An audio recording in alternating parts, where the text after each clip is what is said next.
نحمده ونستعينه ونستغفره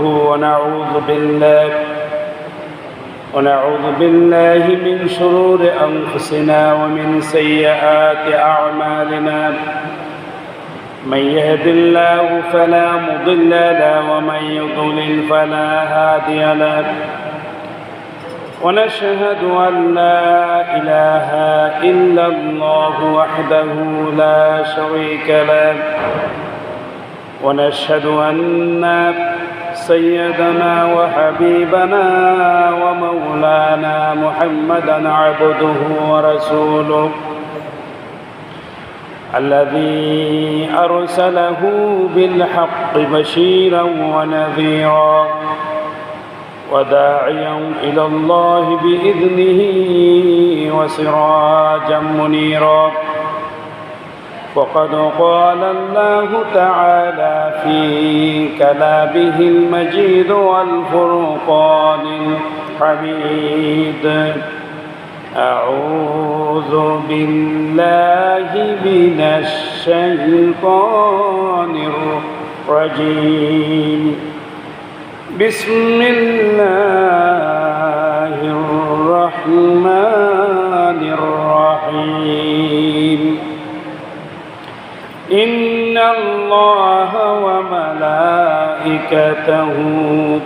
يصلون على النبي يا أيها الذين آمنوا صلوا عليه وسلموا تسليما اللهم صل على سيدنا مولانا محمد وعلى آل سيدنا مولانا محمد اللهم صل على سيدنا مولانا محمد وعلى آل سيدنا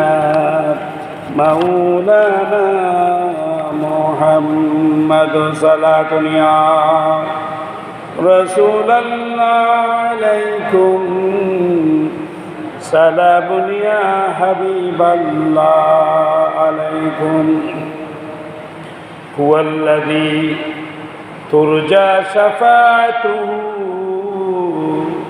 لكل حول من أحوال مقتحمين صلاة يا رسول الله عليكم سلام يا حبيب الله عليكم بلغ العلا بكماله كشف الدجى بجماله حسنت جميع خصاله صلوا عليه وآله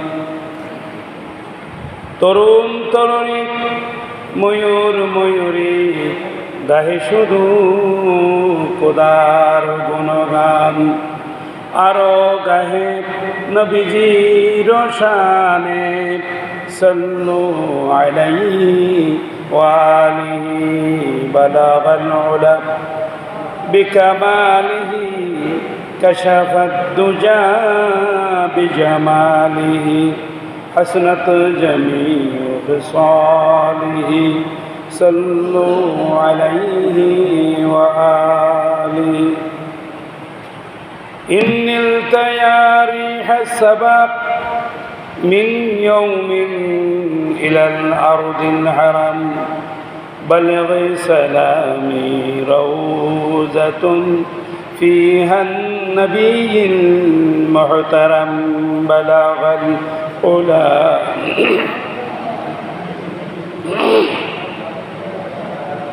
حسنت جميع خصاله صلوا عليه وآله حضرت علماء کرام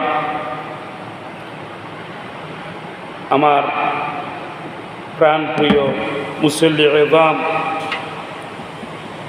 পর্দার আড়ালে মা বোনেরা, যুবক ভাইয়েরা, ছোট্ট বন্ধুগণ, আসসালামু আলাইকুম ওয়া রাহমাতুল্লাহি ওয়া বারাকাতুহু। মহান রব্বুল ইজ্জতের দরবারে মসজিদে এসে আমরা সেই মহান মুনিবের দরবারে শুকরিয়া আদায় করি, যিনি আমাদেরকে তার ইবাদতে মগ্ন হওয়ার জন্য এবং সাপ্তাহিক ঈদের দিনের মতো একটি দিন গরিবের জন্য যাকে ঈদ বলা হয়, যে আজকের জুমা দিবসে মসজিদে এসে হাজির হওয়ার তৌফিক এনায়েত করলেন, তার জন্য একবার বলে আলহামদুলিল্লাহ। রব্বানা লাকাল হামদ হামদান কাসীরান তাইয়্যিবান মুবারাকান ফী। আজকে আমরা আলোচনা করব, যেহেতু বাড়ি রবিউল আউয়াল শেষ হয়েছে এবং রবিউল সানি শুরু হয়ে গিয়েছে, যার জন্ম এবং ওফাত দুইটাই এই মাসটা গত মাসে আল্লাহ পাকের পক্ষ থেকে হয়েছে। সুতরাং এরপরে পরবর্তী করণীয় আমাদের কি হতে পারে? আমরা দেখি পৃথিবীতে মানুষ মুক্তি চায়। কি চায়? মুক্তি চায়। প্রতিটি পরিবারের মাঝে মানুষের কামনা হচ্ছে শান্তি। প্রতিটি পরিবার চায়। এই শান্তির সোপান, শান্তির বৈশিষ্ট্য, শান্তির চরিত্র, শান্তিকে যদি একটি দেহ বানানো হয়, সেই শান্তিটা আসলে কীরকম? এই শান্তির বার্তাবাহক বলেন, এটা ঠিকাদার বলেন, পশ্চিমা বিশ্ব, তারা বলে যে আমাদের মাঝে ডলার আছে, টাকা আছে, পয়সা আছে, গোল্ড আছে, ডায়মন্ড আছে, তাদের কোনো কিছুর অভাব নেই, কিন্তু কি নেই? শান্তি নেই। কেন? তোমাদের এত কিছু, তোমাদের এত আভিজাত্য, এত সৌন্দর্য, এত প্রাচুর্য, এরপরও তোমাদের ভিতরে শান্তি নেই কেন? স্ত্রী জানে না তার স্বামী কোথায়, স্বামী জানে না তার স্ত্রী কোথায়। এমনকি মানব সন্তানগুলো যখন পাশ্চাত্য সভ্যতায় জন্মগ্রহণ করে, নিজের সন্তানকে পুশ শেয়ার করে মার্কেটিং করার সময় পুশ শেয়ারে ঠেলে ঠেলে নিয়ে যায়, আর কুকুরের বাচ্চাকে কোলে নিয়ে কি করে? আদর করে। নাউযুবিল্লাহ মিন যালিক। নিজের সন্তানকে চেয়ারে করে নিয়ে যায় আর কোলে নিয়ে কি কুকুর। শান্তি খুঁজেছে। তাহলে এটা কেমন হলো? তো এই জন্য রাসূলুল্লাহ সাল্লাল্লাহু আলাইহি সাল্লামের বার্তাটা কি ছিল?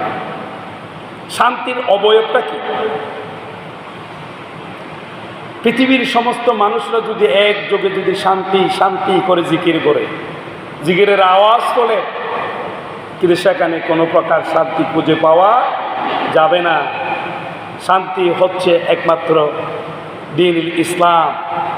যে আমরা যদি দিন ইসলামকে আমাদের ধর্ম হিসাবে সঠিকভাবে গ্রহণ করতে পারি, আমাদের রাসূলুল্লাহ সাল্লাল্লাহু আলাইহি সাল্লামকে নবী হিসেবে যদি মনে প্রাণে গ্রহণ করতে পারি, আল্লাহকে যদি আমাদের রব হিসেবে গ্রহণ করতে পারি, ইসলামকে যদি আমরা জীবন ব্যবস্থা হিসেবে গ্রহণ করতে পারি, তাহলে আল্লাহ পাকের পক্ষ থেকে শান্তি নেমে আসবে। তাহলে এখানে কোনো প্রকার পাশ্চাত্য সভ্যতা, ইউরোপীয় সভ্যতা, ক্যারিবীয় সভ্যতা, কোনো সভ্যতায় পৃথিবীর মানুষকে শান্তি দিতে পারে না। শান্তি দিতে পারে কেবলমাত্র শুধুমাত্র একমাত্র ইসলাম। ইসলাম ছাড়া আর কোনো জিনিস শান্তি দিতে পারে। সকলে সুবহানাল্লাহ। সম্মানিত হাজির, কেন? এটার পরীক্ষিত আমলটা কি? নবীজি সাল্লাল্লাহু আলাইহি ওয়াসাল্লাম আরাফাতের ময়দানে লক্ষ লক্ষ মানুষের সেদিন সমাবেশে তিনি ভাষণ দিয়েছিলেন অশ্রুসিক্ত নয়নে।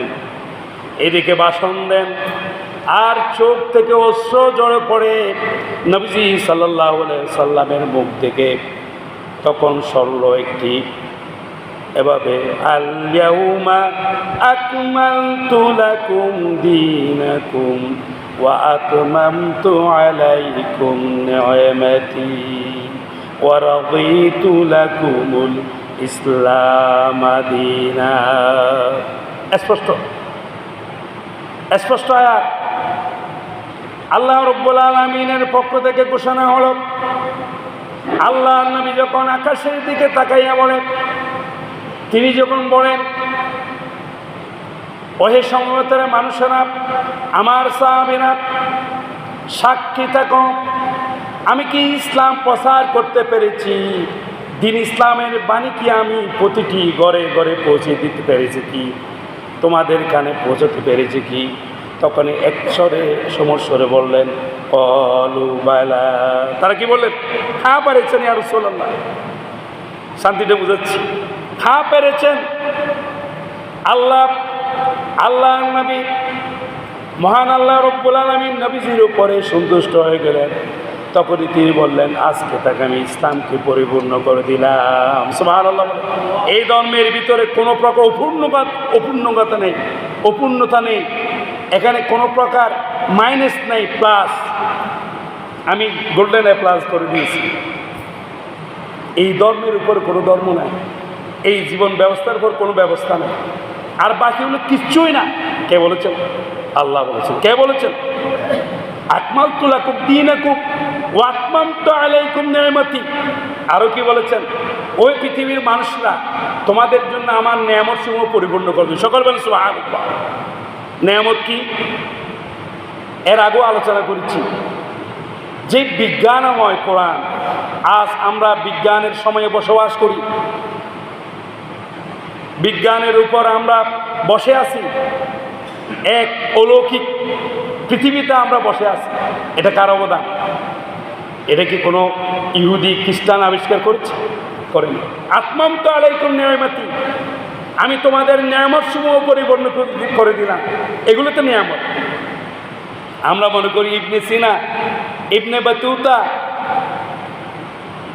যারা আজকে যে ইবনে সিনা, যিনি চিকিৎসকের মধ্যে অবদান রেখেছেন, মুসলমান চিকিৎসা সভ্যতা শিখিয়েছেন, পদব্রাজক ইবনে বতুতা সারা পৃথিবী ঘুরে দেখিয়েছেন পৃথিবীতে কিভাবে ফাসির ফিল আরদ ফাকাইফা কানা আকিবাতুল মুকাদ্দিবিন। ওই পৃথিবীর মানুষরা গোটা পৃথিবী প্রদক্ষিণ করার সুযোগ পেল। আল্লাহ পাক তো দেখার জন্য বলেছেন, বসে থাকতে বলছেন। পৃথিবীর নিয়ামত সমূহ গণগণে দেখার জন্য বলছেন আল্লাহ। এটা আমাদের চোখ দিয়েছে। পৃথিবীর মানুষের মাঝে আল্লাহ পাক দুটি চোখ দিয়েছেন দেখার জন্য, আবার অন্তর চক্ষু দিয়েছেন। কলবের সাথে চোখের সাথে সম্পর্ক, এগুলোতে দিয়ে দিয়েছেন আল্লাহ পাক। অথচ আমরা সেই চোখ দিয়ে দেখি না, আমরা চেষ্টা করি না। রাসূলুল্লাহ সাল্লাল্লাহু আলাইহি সাল্লামের দেখানো পথ দিয়ে যে চোখ দিয়ে রাসূলুল্লাহ সাল্লাল্লাহু আলাইহি সাল্লাম দেখেছিলেন, সেই পথটাকে আমরা খুঁজি না। আপনাকে না খুঁজলে, আমি না খুঁজলে আল্লাহ কি গরজ পড়ছে আমাদেরকে হেদায়েত দিয়ে দিবে? খুঁজতে হবে। 2 নম্বর,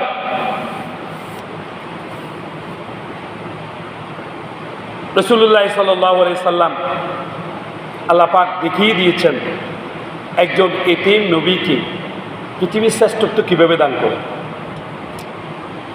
আপনার মা বাবা আছে, বৃদ্ধ বয়সে, অনেক বয়স হয়ে গেছে, 50 বছর বয়সের পরেও আলহামদুলিল্লাহ আপনার মা বাবা বেঁচে আছেন। আছে কি নেই? আছে না? আমাদের যুবক ভাইয়েরা অনেকের মা বাবা বেঁচে আছেন আলহামদুলিল্লাহ। আল্লাহ পাক খায়ের দারাজ করুন। রাসূলুল্লাহ সাল্লাল্লাহু আলাইহি সাল্লাম কয় বছর বয়সে তার মাকে হারিয়েছেন, তার পিতাকে হারিয়েছেন। কিন্তু দেখেন, জন্মের আগে কি পৃথিবী থেকে হুজুরের বাবা আব্দুল্লাহ রাদিয়াল্লাহু তাআলা তিনি পৃথিবী থেকে কি চলে গেলেন। এরপরে তিনি পৃথিবীতে বিমুষ্ট হলেন। মা 5 বছর বয়সে মারা গেলেন। 5 বছরের একটা ছোট্ট শিশু পৃথিবীতে তিনি কি করবেন, করার থেকে শুনুন, এগুলো আল্লাহ পাকের পরীক্ষা। আমি তাকে এতিম বানিয়ে দেব, এতিম বানিয়ে দিয়েছে। মহাব্বত করতো বেশি আব্দুল মুত্তালিব দাদা সাহেব, ছায়ার মতো লেগে থাকতেন, তিনিও মারা গেলেন। এরপরে মারা গেলেন, তাকে বেশি ভালোবাসত কে? চাচা আবু তালেব, তিনিও মারা গেলেন, কেউ নাই। এখন এদিকে গেলে তিরস্কার, এদিকেও তিরস্কারের উপর ছাড়া আর কিচ্ছু নেই। তিনি হানায় কাবার দিকে দিলে তাকে তুতু নিক্ষেপ করা হয়, এমনভাবে ব্যঙ্গ করা হয় যাতে করে তিনি অপমানিত বোধ করেন। কিন্তু আল্লাহ রাব্বুল আলামিন কুল কায়নাতের মালিক, আরশ আজিমের মালিক, তিনি তো সব কিছু দেখেন, তিনি আকাশ থেকে দেখে আছেন। ও নবী, আপনি এতিম নন, আমি এতিম বানিয়েছি পরীক্ষা করার জন্যে। আপনি চিন্তা করবেন না, লা তাহজান, চিন্তা করবেন না, আমি আল্লাহ রাব্বুল আলামিন আপনার সাথে সব সময় থাকবো, আছি, থাকবো, সব সময় দেখে থাকবো, কোনো প্রকার চিন্তা করার কোনো কারণ নেই। এটা কি কার শিক্ষা? আল্লাহ পাকের পক্ষ থেকে শিক্ষা দেওয়া হয়েছে। তো এই জন্য আমরা আপনারা যদি এরকম অবস্থায় পড়ি, সেই শিক্ষাটা গ্রহণ করতে হবে কার থেকে? রাসূলুল্লাহ সাল্লাল্লাহু আলাইহি ওয়াসাল্লাম। ব্যঙ্গ পড়া যাবে না। মানুষের হঠাৎ করে অনেক বিপদ আপদ হতে পারে, বিশাল বিপদ আসতে পারে। আমরা দেখি হঠাৎ করে সংবাদ আসলো, একই পরিবারের প্রাইভেট কারও করে 5 জন পরিবারের একই সাথে কী সব দুর্ঘটনায় মারা গেল, কেউ নাই, ছোট্ট একটা শিশু বেঁচে আছে, এতিম, মিলে গেল না? কেউ নাই ওই এতিমের সাথে, রাসূলুল্লাহ সাল্লাল্লাহু আলাইহি ওয়াসাল্লামের সাথে মিলে গেল। আল্লাহর নবী, একমাত্র নবী যিনি এত অপমান সহ্য করেছেন, এবং কোন সাহাবীদের সাথে সামান্য পরিমাণ, তিল পরিমাণ অথবা জাররা পরিমাণ বকাবকি করেছেন, কোনো রেকর্ড নাই। পৃথিবীর কোনো আলেম, হাদিস শরীফ অথবা কোনো বিশারদ রেকর্ড দিতে পারবে। হযরত আনাস বিন মালিক বলেন যে আমি 10 বছর রাসূলুল্লাহ সাল্লাল্লাহু আলাইহি ওয়াসাল্লামের সাথে ছিলাম, কখনো আমাকে ধমকের সুরে কথা বলেনি। এটা হচ্ছে আল্লাহ রাসূলের চরিত্র। হযরত আয়েশা সিদ্দিকা রাদিয়াল্লাহু তাআলা আনহার কাছে আসলেন ওফাতের পরে, আম্মা জান, নবীজি সাল্লাল্লাহু আলাইহি ওয়াসাল্লামের চরিত্র কেমন ছিল? হযরত আয়েশা সিদ্দিকা রাদিয়াল্লাহু তাআলা আনহা বলেন, ওহে আল্লাহ রাসূলের প্রিয় সাহাবীরা শোনো, কানা খুলকুল কুরআন। চরিত্র ছিল কি? পুরা চরিত্র কোরআন। আল্লাহ রাসূলের চরিত্র ছিল সম্পূর্ণ 30 পারা কোরআন। দেখেন তো, এই কোরআন কি একই দিনে নাযিল হয়েছে? পৃথিবীর অন্যান্য গ্রন্থ একই দিনে নাযিল হয়েছে। এজন্য এটা আনজালনা বলা হয়েছে, নাজ্জালনা বলা হয়নি, আনজালনা। ইন্না আনজালনাহু ফি লাইলাতিল কদর, আমি কদরের রাত্রে এই কোরআন কারীম নাজিল করেছি, অর্থাৎ একটি পর একটি সূরা, 2টি লাইন অথবা 2টি আয়াত, এভাবে নাজিল করেছে। আর নাজ্জালনা বলা হয়েছে তাওরাত, ইনজিল, জবুর একসাথে দিয়ে দিয়েছে, সাহিফা একসাথে দিয়ে দিয়েছে। কোরআন কিন্তু একসাথে দেয়নি। তার 63 বছরের জিন্দেগিতে 40 বছরের নবুয়তের পর থেকে 23 বছর আয়াত আয়াত, সূরা সূরা করে 30 পারা কোরআন কারীম আল্লাহ পাকের পক্ষ থেকে নাজিল হয়েছে, যার বাস্তবতার সাথে কোরআনের সাথে মিল। আয়েশা সিদ্দিকা রাদিয়াল্লাহু তাআলা বললেন, তিনি বললেন পুরো কোরআন শরীফের চরিত্রটা আল্লাহ রাসূল। সম্মানিত উপস্থিতি, রাসূলুল্লাহ সাল্লাল্লাহু আলাইহি ওয়াসাল্লাম তিনি ছোটকাল থেকে তিনি যে নবী হবেন তার চরিত্র হযরত হালিমাতুস সাদিয়া রাদিয়াল্লাহু তাআলা ওনার কথা থেকে প্রকাশিত হয়েছে। তিনি যখন আল্লাহ রাসূলকে দত্তক দিচ্ছেন, দুধ খাওয়ানোর জন্য। আরবের রীতি ছিল কোনো সন্তান জন্মগ্রহণ করলে মায়ের দুধ পান না করাইয়ে আর কারো সন্তান আছে একই বয়সের, ওইরকম কোনো মা কি করতেন? দুধ পান করাতেন। এটা আরবের রসম ছিল। হযরত হালিমা রাদিয়াল্লাহু তাআলা সেদিন সন্ধ্যা হয়ে গেল, নিলামের মাঠে যে সমস্ত শিশু দুধ খাওয়ানোর জন্য দত্তক নিয়ে যাবে, তিনি কোনো ধনাঢ্য পরিবারের কোনো সন্তান পেলেন না। সবাই ভালো ভালো পরিবারের সন্তানগুলো দত্তক নিয়ে গেল। হযরত হালিমাতুস সাদিয়া ধীরে ধীরে যেই সন্তানটি এতিম, তখনই বলে এই সন্তানটির মা নাই, বাবা মা আছে, বাবা মারা গেছে এতিম অবস্থায়, এই সন্তানটি কেউ দত্তক নিতে পারবে নাকি? হযরত হালিমাতুস সাদিয়া ধীরে ধীরে সন্তানটির দিকে এগিয়ে গেলেন, সন্তানকে কোলে তুলে নিলেন।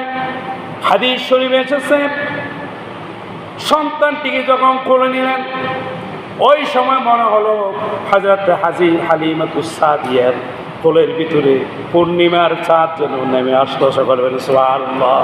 কি নেমে আসলো? আশ্চর্য হয়ে গেছেন, ওনার কোলের ভিতরে একটা গোটা পূর্ণিমার চাঁদ।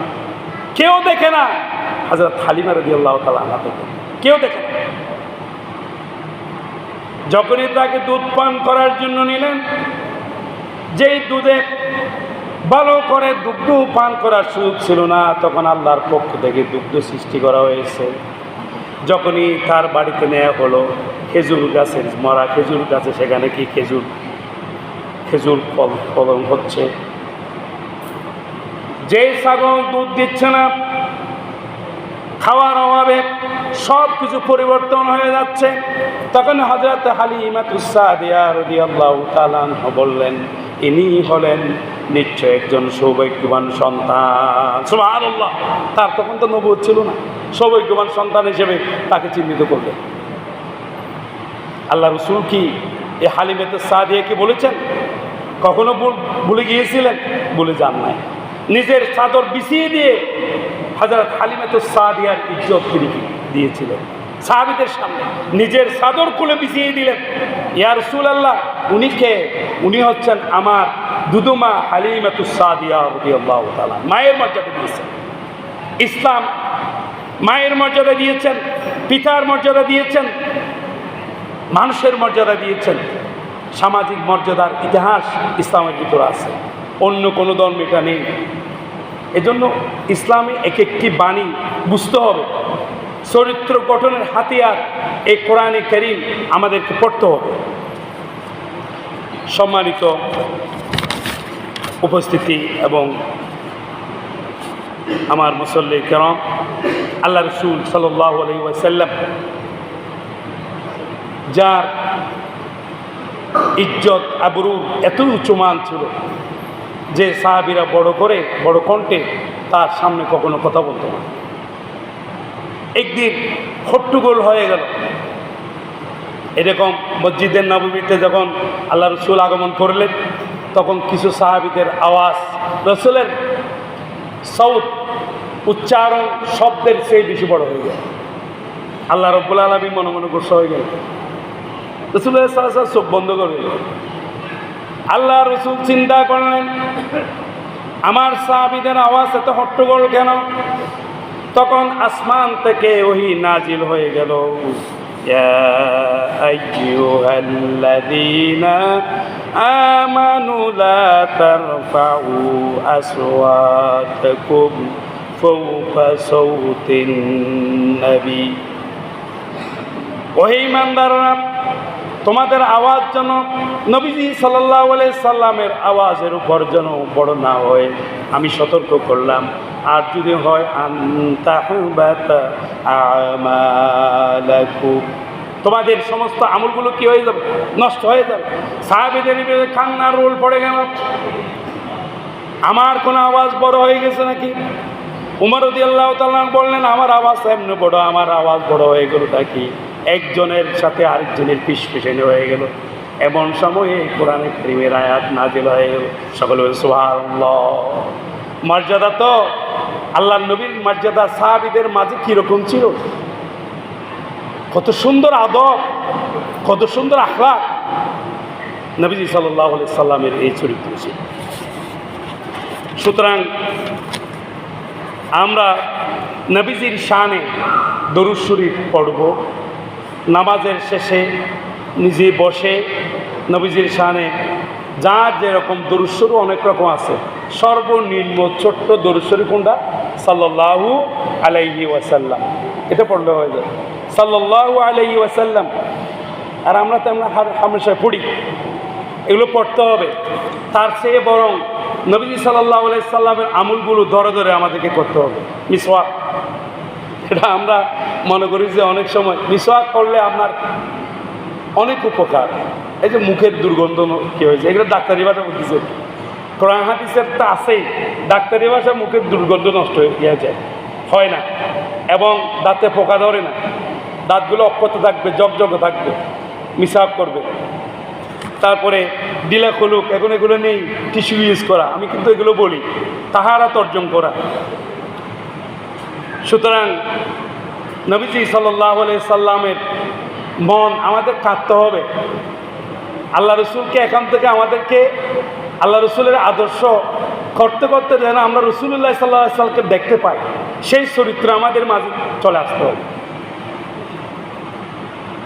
হে রাসূল তোমারি জন্য মন কাঁদে, আঁখি কাঁদে, ভুবন কাঁদে, তোমারি জন্য মন কাঁদে, আঁখি কাঁদে, ভুবন কাঁদে, শুধু বেদনা, শুধু বেদনা, হৃদয়ে এসে বাসা বাঁধে। হে রাসূল তোমারি জন্য মন কাঁদে, আঁখি কাঁদে, ভুবন কাঁদে। আমাদের মন প্রাণ কাঁদতে হবে রাসূলুল্লাহ সাল্লাল্লাহু আলাইহি সাল্লামের জন্য। ছোটকালের চরিত্রগুলো শুনে শুনে আমাদেরকে রসুলের জন্য চিন্তা করতে হবে। এটাতে আপনার জন্য রসুলের সাথে একটা তাল্লুক হয়ে যাবে। রসুল কত বেদনা, রাসূলুল্লাহ সাল্লাল্লাহু আলাইহি ওয়াসাল্লাম দান্দা মোবারক শহীদ হয়েছে, আপনার মনে প্রাণে এটা আনতে হবে। রসুলের প্রেমের কথা বলতেছি, কিভাবে তিনি শাহাদাত বলেন, তার দান্দা মোবারক শাহাদাত হয়েছে খন্দকের যুদ্ধে, তা চিন্তা করতে হবে। আমার রসুল ওয়াজ করেনি, বলেছে কোন দাঁত একটি একটি করে সব দাঁত ফেলিয়ে দিলেন।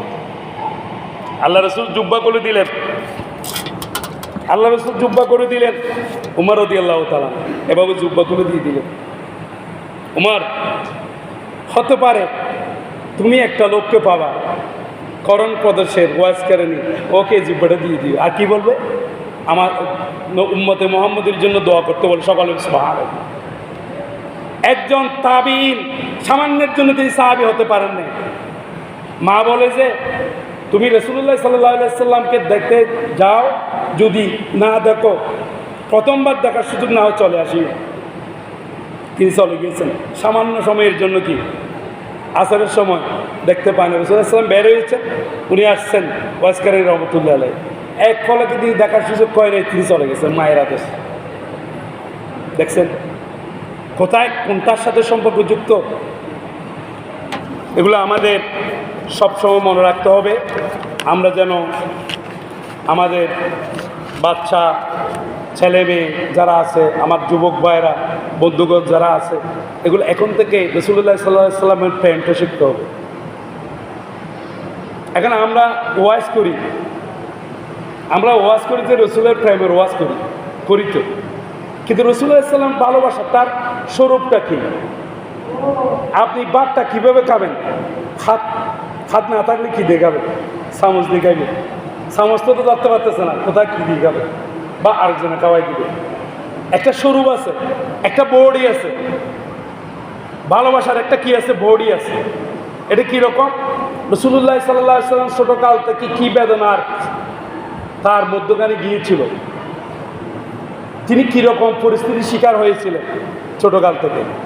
আবু জাহেল, আবুল আহাব, উতবা, সাইবা, আবু সুফিয়ান কীভাবে তাদেরকে আক্রমণ করছিল, এটার স্বরূপ আমাদেরকে মাথায় আনতে হবে। সেরকম চরিত্র আমাদের হতে পারে, আমরাও শিকার হতে পারি। আপনি যখন ইসলামকে আপনার আপাদ মস্তক মেনে নেবেন, আপনারও হতে পারে। এটা রসুলের সুন্নাত। এটা কি রসুলের সুন্নাত? আপনাকে কাটা দিবে, কাটা কি আল্লাহ রসুলকে কাটা দিয়েছেন, অথবা বড় বড় টিলার এত বড় পাথর রেখে দিত আল্লাহ রসুল যেন যেতে না পারে। দূর থেকে তিরস্কার করা হতো, মোহাম্মদ যাচ্ছে, কিচ্ছু নাই, এতিম। কি বলতো? এতিম। আল্লাহ বলেন যে আল্লাহ আরো অহংকার করতেছে, আমি আপনাকে এতিম অবস্থা পেয়েছি, আল্লাহ নিজে থেকে এতিমান, আমি কি আপনাকে এতিম অবস্থা পাই নাই? কার কথা? আল্লাহ। আল্লাহ তো খুশি হয়েছে যে এতিম অবস্থা পাইছেন যে। আর আর কাফেররা বলে যে এতিম, আরে বলে ল্যাস কাটা। ল্যাস কাটার পরিবর্তে আল্লাহ রসুলকে কি দিয়েছে? হাউজে কাউসার দিয়েছে। আল্লাহ রসুলকে বলছে যে তাহাজ্জুদ পড়ার জন্য, ফাতাহাজ্জাত বি নাফিলাতাল্লাক আসা আইয়াবা আসাকা রাব্বুকা মাকামা মাহমুদা। আল্লাহ এই তাহাজ্জুদের পরিবর্তে রাসূলুল্লাহ সাল্লাল্লাহু আলাইহি সাল্লামকে মাকাম মাহমুদ দেবে। তা আমাদেরকে দিবে না? কি মনে করেন আমাদেরকে দিবে না? আমাদেরকে তো দিবে। রাসূলুল্লাহ একাকী মাকাম মাহমুদে থাকবেন, যারা তাহাজ্জুদ পূজার তাদেরকে নিয়ে থাকবেন। সকালে বলেন সুবহানাল্লাহ। সুতরাং আজকে আমরা রাসূলুল্লাহ সাল্লাল্লাহু আলাইহি সাল্লামের আদর্শর স্বরূপ বোঝার চেষ্টা করব। আমি আপনাদেরকে বুঝাতে চেয়েছি রাসূলুল্লাহ সাল্লাল্লাহু আলাইহি সাল্লামের সুন্নত কোনগুলো ধরে থাকবো, আল্লাহ রসুলকে কীভাবে আমরা অনুভব করব মনে প্রাণে, এই ঘটনাগুলো আপনাদের মস্তিষ্কে এই যে মেমোরিতে আনতে হবে। এই যে আমাদের ব্রেনটা হচ্ছে একটা মেমোরি, এই মেমোরিতে এটা জ্ঞান, আমাদের মেমোরিতে অখণ্ড চিত্তে আমাদের এখানে যা জমা থাকবে, অখণ্ড চিত্তে মানে একেবারে সরাসরি রাসূলুল্লাহ সাল্লাল্লাহু আলাইহি সাল্লামের চরিত্র মেমোরিটা আমাদের মাথায় ফিট করতে হবে। তাহলে আমাদের দ্বারা সম্ভব রাসূলুল্লাহ সাল্লাল্লাহু আলাইহি সাল্লামের সুন্নাত এবং আল্লাহ রসুলের রেজা সন্তুষ্টি